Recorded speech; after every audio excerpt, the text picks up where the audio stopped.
how to check MacBook hard drive or SSD installed, type of your storage, what is installed, SSD or HDD.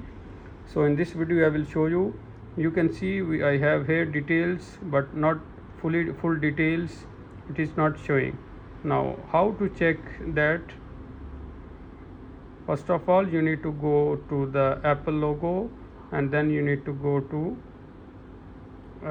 about this Mac. Click on that. Now in this area you need to click on system report. Now in the system report you will see hardware section. Just scroll down. You can see here memory and NVMe Express, and then you will see here storage option. Now in storage option you can see, if you come here on the last lines, you will see medium type, and it will give you the option SSD. So this is how easily you can check.